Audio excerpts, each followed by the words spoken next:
I'm here at Combermere Abbey in the northwest of England. With 900 years of history, this building was once a Cistercian monastery, but the heart of the abbey actually survived the dissolution and then became a Tudor manor house. In the centuries that followed, Combermere Abbey was transformed once more as an elegant Gothic country home during the tenure of the first Viscount Combermere. In 1919, it was acquired by Sir Kenneth Crossley, and today remains under the custodianship of his great-granddaughter Sarah and her husband Peter, who have dedicated themselves to restoring and revitalizing this historic treasure.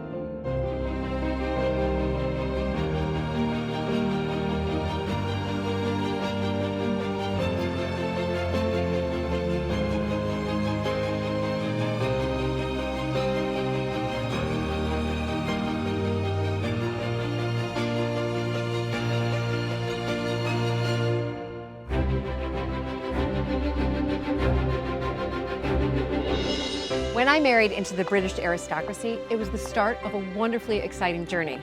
But for an American girl from a small town outside Chicago, that was also a little daunting. I live with my husband Luke, the Earl of Sandwich, and our family at Mapperton House in Dorset. Living in a place like this is a joy, but also a challenge. And every day we're aware that we're preserving a very special part of Britain's heritage.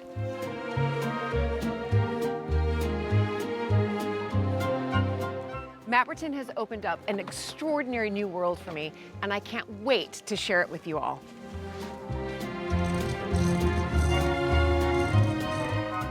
So if you love castles and manors and stately homes as much as I do, please join this American Countess as I journey into the British countryside in search of some of Britain's finest historic houses.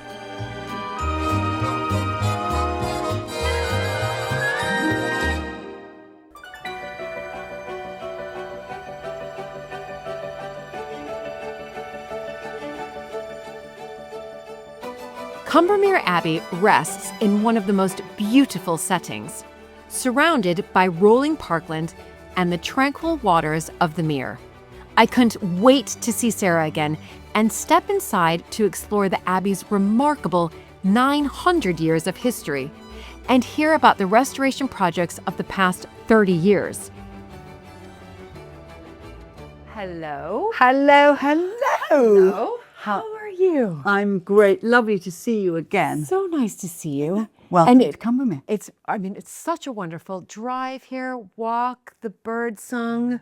It's beautiful. Very special place. Really special. Come in and let me show you. I know. I can't wait to see and hear all the work that you've done, because I know this has been a labor of love, hasn't it? Yes, it has. It's been a lifetime commitment. I know. Gosh, it's so nice to be here because I've read all about it, and now I get to hear about it. And I'm thrilled to tell you about it. Because this was once a monastery. It was, right? Absolutely. It was a Cistercian monastery established in 1133.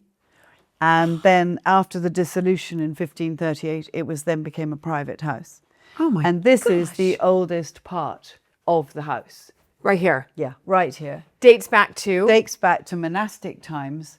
It actually supports the library, which was the refectory upstairs. Okay. And it's the outside pillar. This is the middle pillar, and then there's another wall. See. And this was made of stone. Very unusual to have a first floor refectory, actually. Yes. But this is amazing, and there are 2 layers of ceiling between the one you see here and the floor of the library. Incredible. Yeah, So it is. This was, again, if I go back in my sort of mind here, we've got who walking through. You got all here? the monks walking through here. Yeah, the monks would have walked through here because it was actually an enclosed external façade. So it looked outwards. Yes. That way, and it had 12 arches. And the reason we know that they are arches is because we discovered when we were doing the restoration of the library itself, we discovered these extraordinary carved stone beginnings of a decorative stone loggia, really. Right. So this would be a walking loggia. Incredible just to think Yeah, that. it is. Oh, gosh, And so that would have gone all the way through here, and the library's directly above us. Okay. But it's amazing that this is still here, considering Absolutely. the dissolution of the monasteries that happened in the mid-16th century. Absolutely it is. And it's because we'll see it when I show you the library. The library structure it was a second structure. Okay. So it was constructed in 1503, which meant that when the monastery was given then privately to Sir George Cotton, this was quite a new building. And they kept it and they built their manor house around it. So this has remained, but all the other buildings to do with the monastery were all destroyed and taken away. Either burnt or Right. stone was given or taken to something else. Right. So it really is special. Yeah. And it has obviously held this extraordinary room up for all that period of time. Unbelievable. It's a very exciting, and it was a very exciting moment for us to find it by happenstance, because we have no archives here from the Combermere family. Okay. When my family bought it, they had already been renting it for 40 years, and so there were no archives. The restoration itself has become like an archive, and we found things like this stone. This very early stone. We sent it off to be dated, and it's absolutely right. It's of the period. So we are finding things. And are you photographing? We photograph, we document. But as we've had to restore the house, that's how we've uncovered bits of its history. And so you're creating your new archive. A new archive. Wonderful. Yeah. Sarah, absolutely wonderful. It's brilliant. So the library is The library's upstairs. straight up above. So I'd love to come and show you that. Yes, please.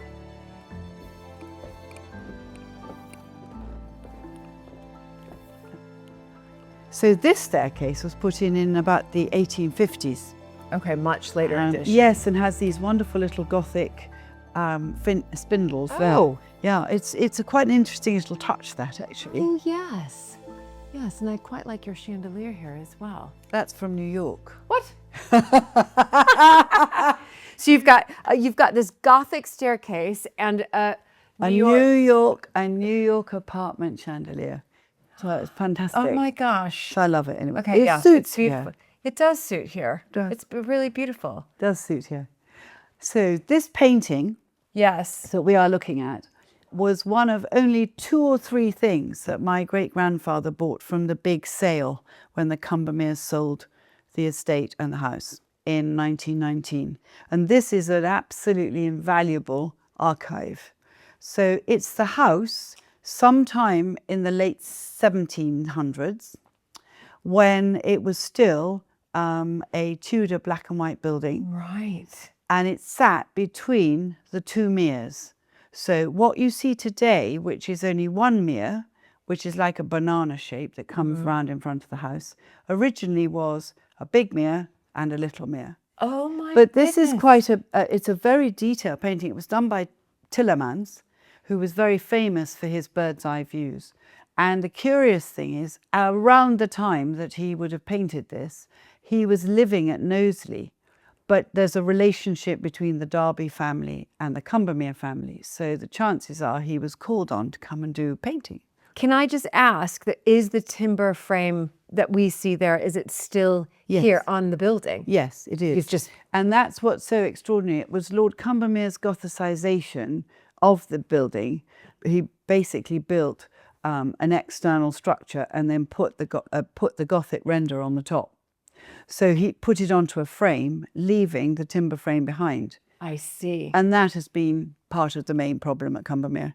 We have had, our restoration programme has had to restore the timber frame before we've put back the Gothic render. Oh my God. Because of all the damage that was done. The roof line was changed, and Lord Combermere put a second floor on for servants on one side and the other of the library. So it's caused a massive amount of problem. But at the same time, like I said before, that's our new archive. Yes, of course. And it's absolutely accurate. But I love what you've done just here. You've got this Gothic staircase, New York chandelier, and then you've got your Tudor home there. And American great-granny. What? Yes. No. Yes, I have an American great-granny. She married my great-grandfather, who bought the house in 1919, and that is a picture of her and her daughter. So that's great-granny, Josephine Crossley, but she was a Field from Chicago. Like as in, because I'm from Chicago. Or she was from Chicago. No, so like as in Marshall Fields. Marshall Field. Marshall Field's brother was her father. No. Yeah, Stanley Field was her father. Oh my goodness. And do so- you know how she ended up over here? I mean, I know, of course, Because her father came to do all the European business for his brother in Europe. So Stanley came He was based to come and do all the European business He was based for in Marshall. England. I know, it's extraordinary. Amazing. Yeah. I do some research on my husband's great-grandmother, who, same period, Alberta Sturgis, but she also came from Chicago. So it'd be interesting if they were friendly, because she married in 1905 and died in 1951. Yes. And I'm going to have to look at some letters just to see. But she That would have would been have known by Josephine Crossley then, so I'll have to look at She that. would have been Josephine Field or Josephine Crossley. Crossley. Okay, I'll have a little look. Isn't it I fascinating? hope I find a letter that connects them. That would just be brilliant. It would be fabulous. Make my day. Now come on into the library. Oh my goodness. I feel like I've just literally walked into a different century from a long time ago, which I have. It's interesting that you should say that, because I always say when I'm introducing this room to other people that actually the entire 900-year history of Combermere is actually in this room. And one of the reasons is that obviously it was originally the abbot's refectory. Right. Or it was the refectory or abbot's hall. Nobody can quite decide which it was. And so it then moved from being a monastic room, Yes. obviously, to being part of a Tudor manor house. And so here on this wall, we've got extraordinary carvings across the top here, all very, very early. Oh my, well, there's Henry VIII right there. Well, Henry gave the property to the father of Philip Cotton. So George Cotton was given this property. Okay. After the dissolution, gifted it to George Cotton. George Cotton was given 22,000 acres and the monastery, basically. Right. And most of the monastic buildings were all torn down. Okay. But this room had been rebuilt in 1503. So above the ceiling we see here is the original hammer beam roof of the room. It's still here. Yes, because it is the structure. This is the whole outside structure of this room. Oh my gosh. Is the early monastery. But these paintings represent the Cotton family. Thank you to Henry, obviously. Yes. Now this is very interesting because this is Elizabeth with the face of Queen Anne. Yes, and it doesn't look like Elizabeth. No, it doesn't at all. And Queen Anne came to visit, and so they painted her face onto the painting in order to pay tribute to her. It's one of those extraordinary things, and we're not really quite sure who the gentleman on the left is, but his period would tell you he's later. Right. More He of almost the looks like a Charles I. Stuart. Is Yeah, I a was about to Stuart, say, it looks like a exactly. Stuart. But can I just go back to Queen Anne, Queen Elizabeth? So that is Queen Elizabeth's body. Everything dress. about the dress and everything is her, Right. but they overpainted her face. No. No. And it apparently was not uncommon. Oh my gosh. Because Queen Anne was coming here to visit, so they thought, quick, we've got to show her They how wanted much to butter up to whoever was exactly. coming. But it sits in this extraordinary frame of panelling. The centre panelling is unusual because it's not Queen Elizabeth's coats of arms, it's actually King Edward VI, who died young. You don't really hear about him. You don't. But So what you this have would here, be very what you have special. here is the Dragon of Wales and the Lion of England, and this is earlier than the Elizabethan ones that you find in a lot of these Tudor houses. So this is very really, special. really special. Yeah. This was the second phase of the restoration of this room because it all started to move. So we had to take off all of the panelling, store it, number it, and behind it was a fireplace that went from here, like an inglenook fireplace, a really deep stone fireplace that went from here to the other side of the panelling. No. Yeah, and they had huge, huge stones, lintel stones over here, that were about they were at least a ton each. So they're still here. Yeah, they're still here. They're still repaired. They're still behind. But and this whole thing's been put back together again. But who then put this here? Over the Lord Combermere. Oh, Lord Combermere. Lord Combermere put this over the original. What year? What year? I think he did so much work to the house around 1820, 1820. This is when he was doing the Gothicization. Okay. I mean, it was a major piece of work. Yes. Because it wasn't just that. So you look around the room right now. So you see a highly decorated ceiling. Yeah. This was phase 3 of our restoration.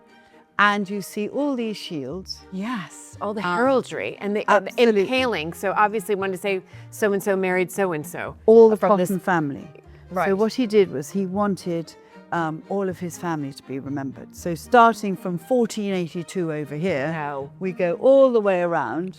So all the big shields, the major shields, with all the cotton symbol on the left-hand side are the men, and those are the families they married into. On the bottom end, it's all the girls. So he highly decorated this ceiling, which would have been put in the 17th century. So when we restored this, we had to have a sort of scaffolding, a bird's eye, like a birdcage scaffold. So all the restorers were standing about 9 feet into the ground because they all had to do all of this by hand. So they had to take the whole thing back to the plaster, because what they'd done was they put paint over distemper, and the mold got through, and the change in the temperature meant that the ceiling paint kept flaking off. Right. So the restoration company we used, which were fantastic, were 4 months here. They repaired all the plaster work which had started to fail. Right. They repainted the whole ceiling. They cleaned, gently washed all of the heraldic shields.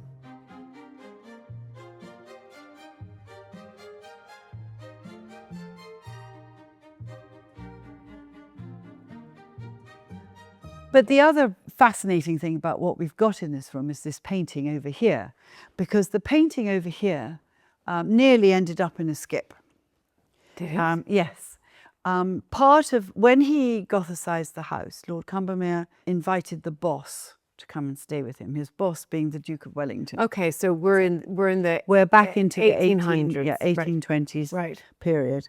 He was a general, and he was one of Wellington's most senior generals. Okay. So he won battles everywhere. He was in the Peninsular Campaign, and then he was sent by Wellington to India to fight this battle, to try and gain the battle. It was called the Battle of Bharatpur. When he won the battle, he was then made Viscount. Then he ended up as Field Marshal, which is like the most senior military award you could get.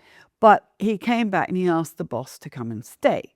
So the boss was coming to stay, and he decided, I don't have a grand enough dining room in the house I have. I'm going to build a dining room to entertain the Duke of Wellington. So it went up in months. It was added on to the rest of the Gothicization. Okay. And he had this painting done. And the painting's done by quite a well-known painter called Patrick Heafy. But it's a huge painting, and it was sitting over the fireplace in the Wellington dining room. Right. It was basically there to say, look at me, I'm so great. And did the Duke of Wellington come? Oh, yes, he came. Sometimes No, he came. He did. And not only did he invite him to dinner and build the Wellington wing, he called his son Wellington. Did he? And made the Duke of Wellington the godfather. Oh, my So if you're going to tick 25 boxes about how to keep up with the boss, you've done it. Wow. Anyway, when the Wellington wing, which fell down rather quickly because it wasn't very well built. So in the 70s, when my mother was doing a major, restoration part 1, really, they had to take this wing down. And that painting, which had a huge, huge frame, oak carved frame, was sitting there, and it was all covered in sort of grey scum stuff, because it had been... You couldn't make it out? No. And so my mother said, I think we'll just get rid of that. That doesn't look very interesting, and we haven't got anywhere we can put it in the house. Right. And a friend said, why don't we just see if we can clean a little bit and see what it might be? So they cleaned a little edge of it, and then it started to look really interesting. So they sent it away to be restored, and that's what what we've got, which is absolutely, again, like the painting on the stairs, a crucial bit of Combermere's history. Absolutely. It's fantastic, absolutely fantastic. You're building back this archive. Absolutely. And it is an absolutely spectacular document. Yeah, no, it really is. So it's very interesting. But wow, the history in this room. Well, that's why I say this is really the whole 900 years here, really. Anyway, come on through. Love this room.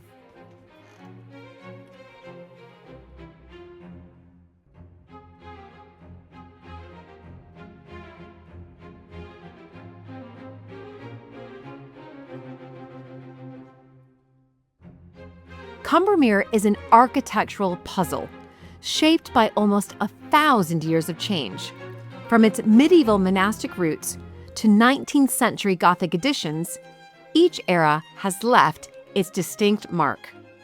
In the 1970s, the north wing even came close to demolition.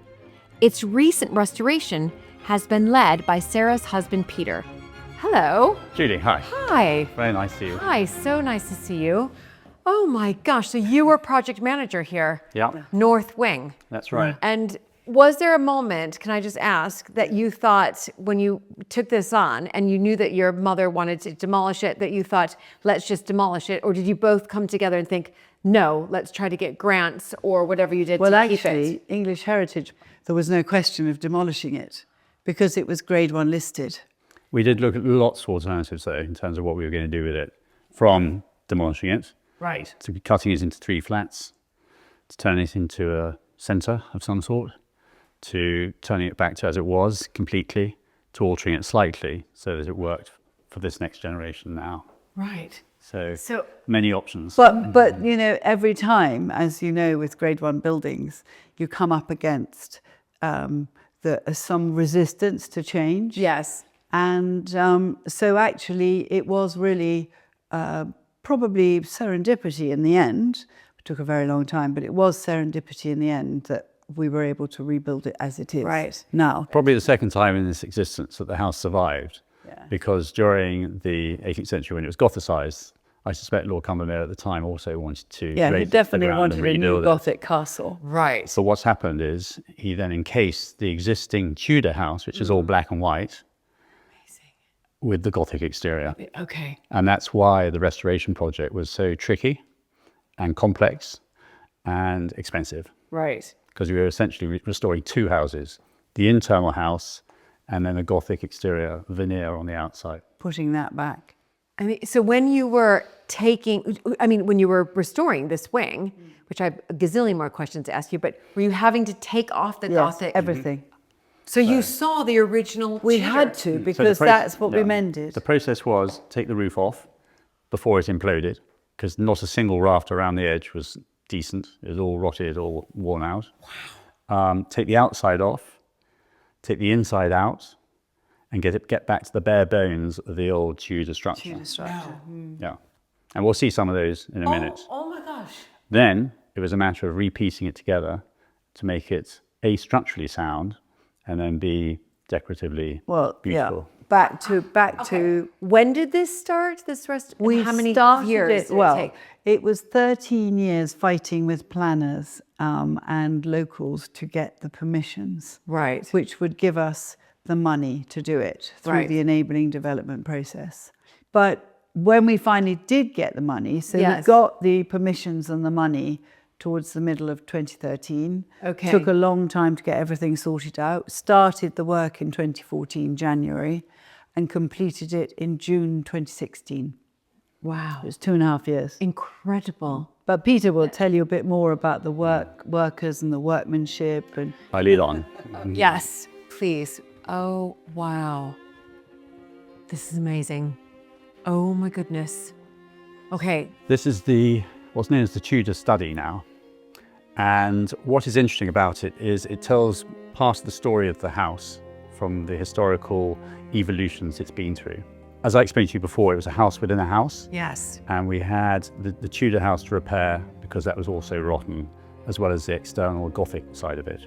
Right. And what we've done on this wall in particular is to incorporate green oak timbers, Okay. which was solid from a structural point of view, with some of the embellishments that came out of the house. And it shows the external facade of the house inside the building, because we were going to be plastering the outside with the Gothic exterior again. Does that make sense? Yes, that makes complete sense. So this is what I'm looking at here is really what most of the exterior of the house would have looked like. Exactly. When it was made into the Tudor mansion. When it was made of the Tudor mansion. Yes, of course. How fascinating that you decided to do that. Yeah. Can I just ask another question though? Of course you can. So the whole house, if you were to take away all of the Gothic exterior, would you then have these? Yes. We timber would have beams them in most places. In bits. Yeah. This side and most of the front side of the house is still Tudor structure. The main changes were things like windows. Okay. And fashions changed, and with the big Gothic windows, which we're now fortunate to have, they would just punch through some of the old Gothic structure that was there before. Right. And talking windows, shall I just show you something? Yes. Which is the old window that there's evidence of where the old window was. Okay, where is it? Okay, just over here. First thing I want to show you is this 1727 print of the house. And it shows you essentially all of the Tudor decoration that was on it. Yeah, it's This window in particular is where we are now standing behind. And Okay. we know that because of this tiny little indent there. Yes. And this is where that window would have been. No. So Amazing. clearly when it was Gothicized, that window was covered over Right. and this window was then punched in. Okay. And then that happened all throughout around, yeah. all throughout the house. They were covered up and then the Gothic windows were punched out. Yeah. So all of these windows that I see now Yes. are new. Yeah. In terms of Gothic. Exactly, Gothic. Yes. And then the Tudor ones were just closed up. Is that right? That's right. Yeah. That's a huge project, though, to take a Tudor house And say, remodel it. Right, I'm going to remodel the whole thing.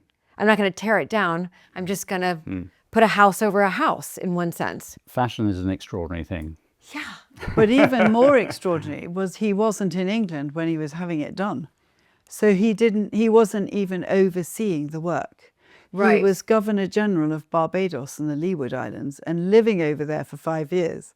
So he put the whole construct in the hands of his agent and the builders and came back to find out, so what had been done? And then he liked it. I hope he did.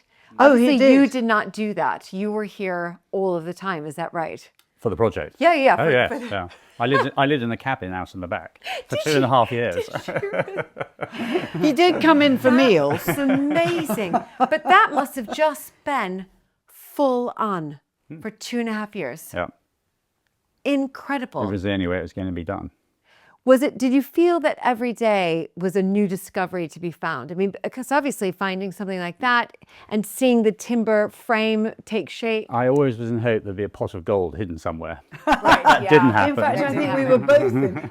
Well, we did find an old shoe. I was about to say, did you find a shoe? Yeah, we found some coins. We found Found a bottle, a beautiful bottle with Stapleton Cotton's glass insignia on the front. It was a wine bottle. Absolutely in perfect That's condition. amazing.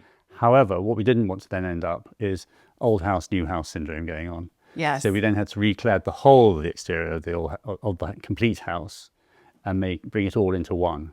I see. So It was the project- repainting yeah, process, Well, it's replastering, repainting, recrenelating, recrocketing, guttering The whole of the house. the whole of the house. Oh my goodness. But Okay, that's what a huge project. It So to is. make So- sure that it just looks seamless and it wasn't like there were. Looked and functioned too. Yeah. You know, things like gutters, which run all the way around in the valleys at the Yes. top, all have to work together.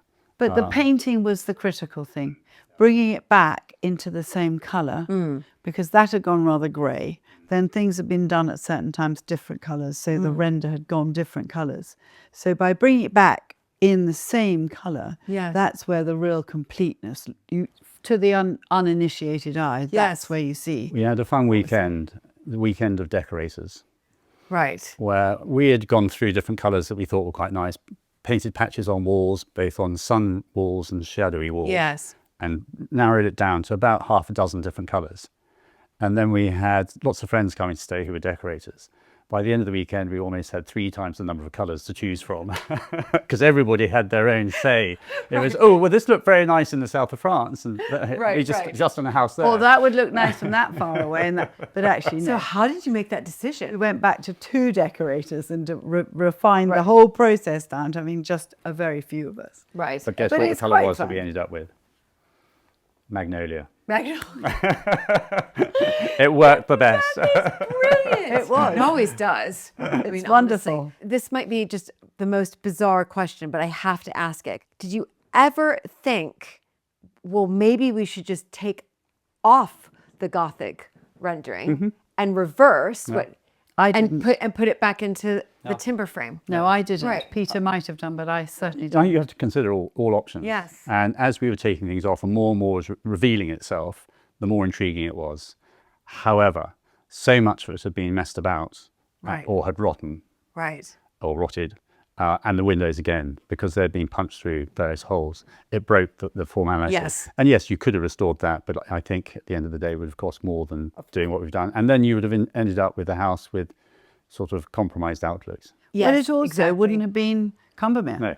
So, No. you know, it wouldn't have been the house that had been standing there as the house. Exactly. And I certainly feel it should be left as a Gothic house. Yeah, no, absolutely. But it was, and I love the Tudor rose over there, Yeah. over the overmantel. It's beautiful. Yeah, absolutely. But I'm going to stunning. take you through now because I want to show you where the priest hole was. Okay. Can all I just those touch years this ago. wood though? I want Yes. to touch this. Sorry. That's just incredible. Absolutely. That's what we suggest Astonishing. to people. Feel it, feel Yeah. it. And now I can tell my children. Now I'm going to take you through here. When my mother grew up, this was her bedroom. Okay. And so this was actually had just a little basin in it, but it had a floor that basically came down to the priest hole. Because the house went, or England went from Protestant to Catholic, Yes. Protestant to Catholic, this was a sort of hidey hole, and most houses had them. Yes. Under the floorboards, you went down. But now we have a passage through, and below we have a passage through. Okay. So okay. you have to imagine this So now. this was the priest hole. This is where the priest hid and lived. Let me come in here and introduce you. This was my grandmother's bedroom. There was no wall structure here and no wall structure there. It was all completely disintegrated. So it was rebuilt, and I worked with Nina Campbell. Amazing. And we sat down, and in 2 sessions of about 3 hours each, we came up with all of the colours, all the designs, all the fabrics that she wanted to suggest that we used. And it was fantastic. Yeah, of course, it's Nina Absolutely Campbell. I mean, fantastic. and it's so, the color scheme is so lovely, and it's it's just so comfortable. Yeah. Has all your good modern amenities, and Absolutely. it's look at how you've the design here, the decoration, Yeah. and then the history being all Mixed up together. Exactly. So let's go downstairs because I want to show you that thing I said was a surprise. Yes.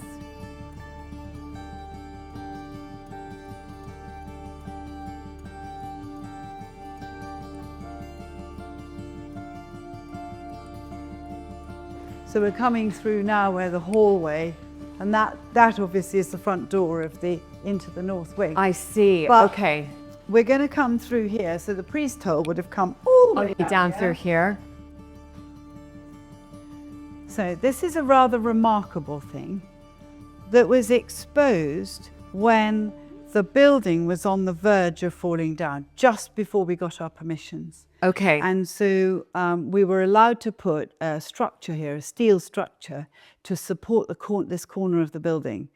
Because if it had collapsed, it would have taken out the library outside wall as well, because they're all connected down. Right. Right. So English Heritage said, yes, yes. So we did that. And as we were digging to get the structure in, Yes. we uncovered this extraordinary circular stone, yes. which is in 4 quarters. And they kept going down and down, and it went further and further and further and further down. And our understanding of what it is that it is a marker stone, because the actual external envelope of the original building was here. So it wasn't inside the building, it was outside the building. Oh, But And a lot. We've had a friend who's been here who is a diviner, right. and he basically worked out there are some ley lines that come down from behind the cottages, across the field, through that window, and then they vortex over this stone. If you put your hand over the top of this, Yeah, I was thinking this is some sometimes pagan. you get a tingling sensation. Well, you will get a huge And energy. move to coming one from it. side, Yeah. and it goes cool. You get that? Hold on, I'm just going to do it with my left hand. I sometimes pick up on it, sometimes don't. Hold on. There's quite a strong energy pulse. So another friend's tried to Yes. tried Yes. to meditate on this, and he had to stop halfway through because he couldn't cope. Because he couldn't cope with it. So we know that this was Wow. a marker stone identifying the meeting place of a 100%. Yeah, I'm getting it. Yep, 100%. and that energy is why they chose to put the stone down there, which also could be why they chose to build the buildings here. Yes. Because Makes there was sense. and that's what they did all over the country. So any really important buildings like churches or cathedrals or abbeys or any of that, they would have looked for the most positive Yes. location, the sort of early feng Good shui. energy. Yeah. And that's what we've got there. That's So when we unbelievable. finished all the works, we've left it open so the guests can say, what's It's that? still a bit of a mystery though, because we don't know. We're speculating. Well, I think, with the speculation with fair amount of backup information, because when you've got such a powerful energy movement, you know that was there for a purpose. And it's a good story to tell. And we haven't found any others like it. So it wasn't Right. as though it was going to be a pair or even Columns or an avenue or Right. pillars for the old monastic buildings. So it is just, it's by just- itself. Yeah. Which I think Makes is sense. fantastic. It's wonderful and such a great feature in here. So this is the downstairs. So if I'm coming to stay here, Yeah. I can have both those bedrooms up there, the amazing sitting room, the Tudor study. Then I come down here. I've got a private entrance, wonderful kitchen, absolutely fantastic. What you both have done here in the No, it's North Wing is fantastic. absolutely sensational Yeah. and so inspirational. And It is. gosh. And look what it's done for the house. That's what makes me so pleased. And the It's stories, brought I mean, the whole house back together. this will be talked about for 100 years from now, you know? People love it.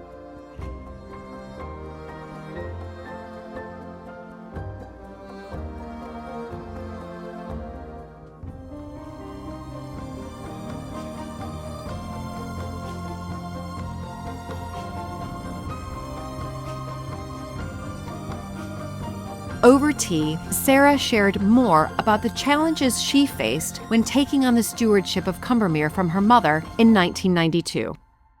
Sarah, wow, I'm just getting to grips with all that you've done here at Combermere, but can you kind of start at the beginning? Yeah. When you took over, how that happened? Because after all, I go to many of these historic houses and usually it's fallen to the male, but here it's fallen to you, which Yes. is wonderful. Yes.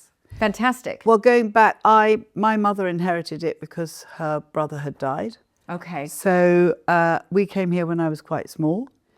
I then went away in my early 20s and I lived in America for 15 years. And my mother decided to hand the estate over. And we are 3 girls. There's no boys in our family.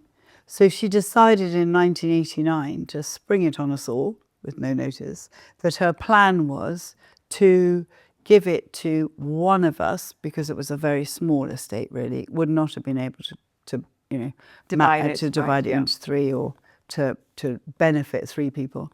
And so, but she would use primogeniture as the mechanism for who would have Right. the option. So I was the oldest. Right. I was living in New York, and she said, so this is the way it's going to work. So are you interested? So I took about a year. I came back 2 or 3 times, and I'd had a fantastic career in New York. And I suddenly thought, I kept coming back, and the estate needed energy. Right. It needed a sort of reinvigoration. You could just tell. The buildings were not in great shape at all, the listed buildings. My mother was passionate about her farming. She'd done a big sort of restoration project in the 70s to make it more of a family home. Right. And then everything else was sort of really going to hell in a handbasket. So I was really interested, having had a commercial background, about the opportunities. So I said yes. And what age were you at this point? When I took it over in 1992, I was 40. Right. Okay. So I came back to England when I was 38. My company gave me a fantastic job, so I continued working in London for 2 years. And then I came up here just after, and Mummy handed it over when I was 40. Right. Oh my goodness. It's been a remarkable opportunity. Quite daunting though. Some of it was daunting, but I would say there's a measure of naivete that works. I can relate to that. That had never been done, nothing had ever been done sort of quite like that before. And I realized, the first thing I realized was my mother ran a good dairy operation, but we needed a second business on the estate, and we also needed to restore some of these buildings. So I was really lucky, because English Heritage, when the plan was put in front of them about the buildings, they said I could restore the stables, which were not grade 1 listed, they were grade 2 first. Because my argument was, if I'm going to invest capital and, you know, the banks support this, it's got to be a business. Yes. And in a way, that's the way everything here has evolved. So that every time we've looked at a building or a structure, it has to have a long-term project, a long-term self-managing situation. Yes. So you spend all the money, and I knew then I could look after it and maintain it. So they said yes to the stables. And what did you do with the stable? We turned the stables, which Lord Combermere had grandly built for 36 horses. Oh my goodness. Carriages, grooms' apartments, etc. So I turned them into 10 holiday lets. So you started to then get income, generate income from the holiday lets. Absolutely. And that necessitated going into the walled garden and beginning to restore the walled gardens, which are 6 acres and 3 gardens. So we took the first garden and turned it into their amenity garden, their relaxed garden, their time. And that started that process. And then we came back down here, and then we had to deal with the library roof, because the library roof, we suddenly found, was on a point of collapse. So they had to strip the roof. Right. So we did the game larder out in the back. We did the clock tower and the boathouse, where the estate office now is. And we've recently, just through COVID, done the Northwest Tower, which was the larder, which was about to collapse. And so it's an evolutionary thing, but the big bugbear in the back of one's mind was always the North Wing, because it was sitting there and it was huge and it was a lot of money. Right. And, you know, we looked at lots of different things, and then nothing seemed quite right. But it was, oh my goodness, the planning journey was something else. How many years? 13 years. 13 years. We had 2 enabling developments. I mean, it's unbelievable. It was. Yeah. So you've been in charge of Combermere Abbey since 92. Yeah. So 33 years. April the 1st, 92. Oh my gosh. And Does then it feel like it's gone really fast? Yes, when I see my son, who's now 28. Right. But I think it was interesting, because I came back and I started doing all this work. Then I met Peter, who, funny enough, lived very close by, although he had another life doing other things as well. So we met and we got together and married in 93. Okay. And so he came back and he went to work for an American bank for about 11 years. Okay. And then he went into the thing he really likes, which is project management and design and stuff like that. Yes. So you're a good team. We are. We have a very clear division of responsibilities, which I think is really helpful. Yes. He runs and has designed and manages our business park, which he's done brilliantly. And he also did get very involved, obviously, and took on the project management here. Yes. And that's worked brilliantly. But I think you do, when you've got 2 quite strong people, and it's more unusual for a girl to take over the ownership and responsibility Yes. and feel like she wants to be in charge. For that to happen, you have to have a sort of a division, Yes. and then it works And well. then it works. Then it works really it well. works really well. I mean, it's just really admirable and inspiring. And wow, your energy over the past 33 years is extraordinary. Well, I was lucky. I have always had a lot of energy. And you've had a career alongside Yeah. that. You know, I mean, it wasn't like you just took this on and this was going to be your life. You know, you worked hard. You went to New York. Oh, it was great. It's just, yeah. That was another energy, and that was a really fabulous grounding for doing anything else, because Americans have a different approach to everything. We do. Yeah, you Don't- do. yeah. You have a can do, let's get it done. It's possible. Yeah. It's not a, oh, no, I don't think I can. It's, yes, we can. And 15 years there, you saw that, and you saw how successful things became and how you part of that. And I just think it was it opened my eyes to a different approach to things. Yes. Yes. And that's very much carried me through everything I've ever Good. done. So you have a little Americana in you, but you do I have do actually, have Americana in me. actually, literally, Yeah, and figuratively. Yeah, Yeah. you do. So when you look at the future, Sarah, what, you know, you've done all these big projects. I've seen them. You know, the wedding, the North Wing's done. You know, the library. It's just, the list is endless. But do you feel you know, there are a couple more projects you want to get done? Yes, but they're very different. Okay. And I know this is going to sound a little off the sort of what we've been talking about just now, but one of the things that really attracted me when I came back to look at Combermere before I took it on was the environment and the landscape that surrounds the buildings. They, to me, are almost more powerful than the buildings. Yes. I feel this is a very ancient piece of land, and there's huge power in the setting that we have around Yes. here. And one of the things I now want to do, which was always in the back of my mind when I sort of created a bit of a vision, was to then offer that, create more of it and offer it so that people would be attracted to that as well. So that, in a way, is my next Right. phase. And I think I'm on the cusp now of really developing my ideas around that, because I think they're very relevant now. Absolutely. I think Now is the time. We've been completely closed in COVID, and people are desperate for green space. I think these green spaces are becoming less available. I think that's one of the most important things we can offer people, is to make sure we maintain and don't let too many things encroach Yes. on a space like this, so that the people that do come here and do enjoy it get the full benefit of it. And that's- I feel that the land has this power here. I mean, that's why you've got these pleasure gardens that were created, Yeah. you know. But we've got historic woodlands here. Exactly. We've got 800-year-old oak trees here. Amazing. Yeah.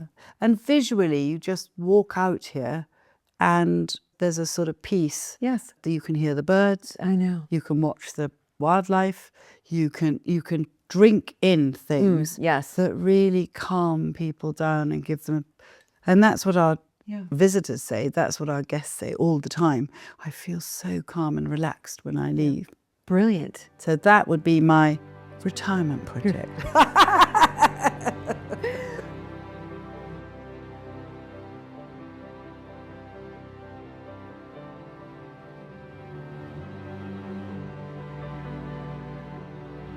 And so we headed outside to explore the walled garden, a space transformed over the years, where weddings are held and guests can relax and enjoy its beauty.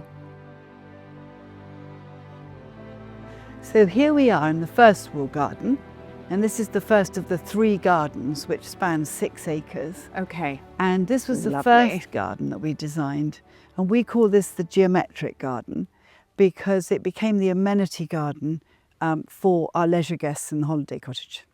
Wonderful. So it's done as a series of rooms, but on a geometric theme. So this is the circular Yep. garden. Next door is the semicircular. Then we've got the square, and then we've got the roses in the triangle. And then the other side, we've got the rectangle. Fantastic. So it gives people different spaces Yes. to enjoy.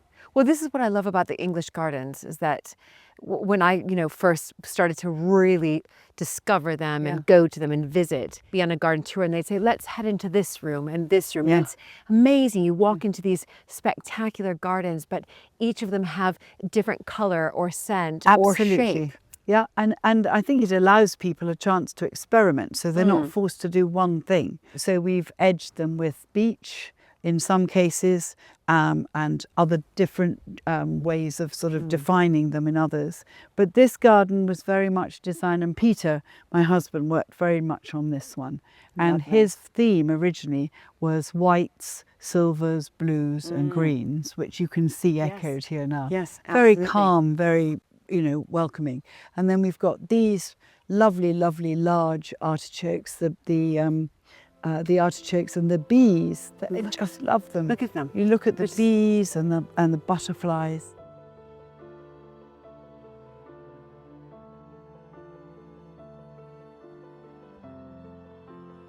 And then they're overshadowed by the pleasure garden, which was planted in about 1870.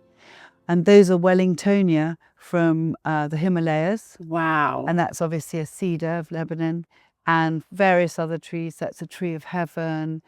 But in the middle of that garden, which is really lovely, I bought a little Georgian Gothic pavilion from a man in Whitchurch who wrote to me when we finished the North Wing and said, I have this structure. It was built for Chelsea Flower Show. Nobody wanted it. I tried to sell it. I almost sold it twice. It's now in bits in my garage. Can I come and see you, show you the pictures?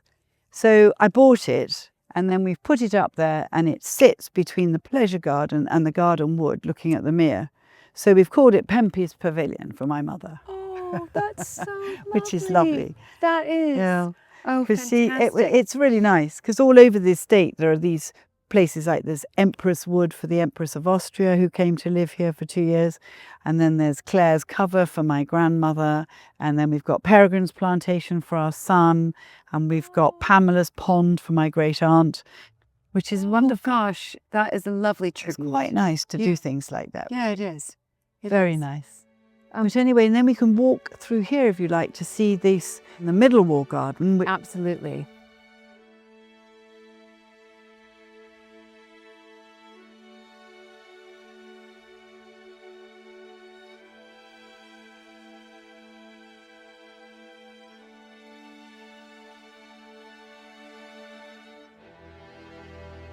So here we are in the middle wall garden, which we also know as the pavilion garden. Okay. And now you've got the lovely scent of sweet peas. Absolutely. Yes, And I so can this smell. garden now is where the wedding receptions and parties take place in this building, this structure, Okay. which has been here for a long time. And it's transformed, this garden. Did you ever have weddings before this in the house? Yes, we did. used to have weddings in the library. Oh, did you? We got a license. We were the first or second place in England to get a license in 1995. Oh my goodness. Because two of my best friends wanted to get married at Combermere. That's the only reason it happened.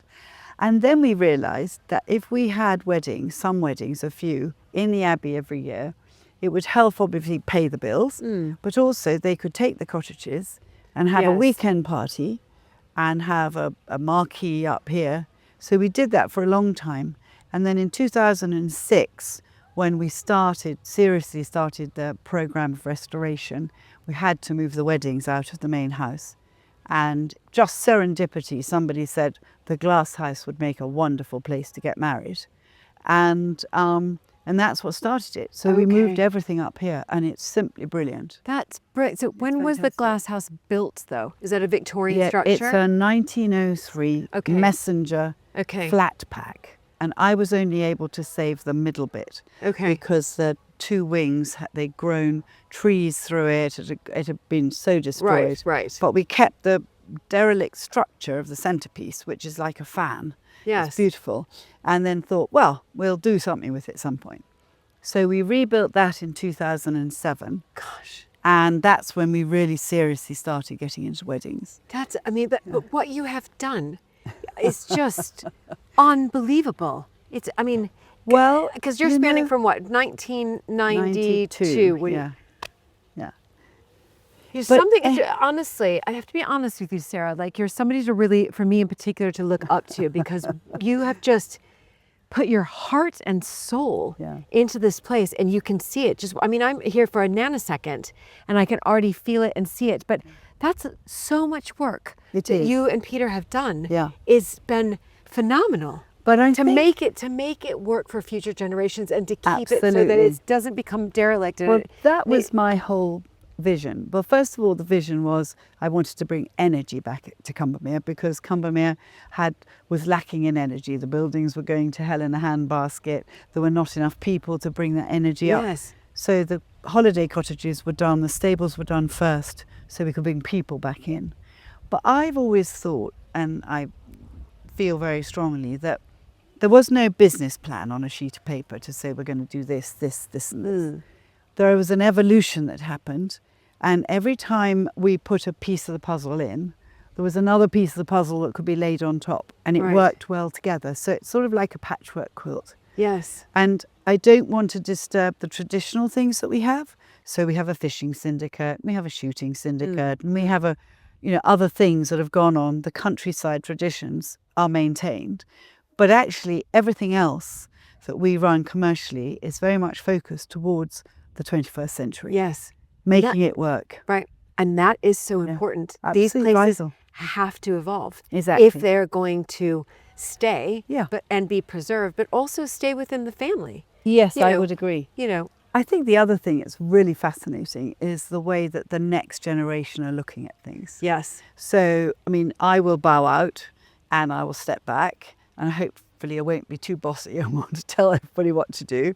But the way they operate today, the fact that when I came back we had faxes, Yes. a computer or a telephone, mobile phone wasn't even in the ether. Yes. Now everything's done like this. Right. They look at things differently. They All are PR is pretty much yeah. done social media now. Absolutely. We've got AI entering into this, Absolutely. whatever that will look like, Yeah. but it's So what I think we've done here is we've laid a very good foundation because the buildings have all been restored pretty much.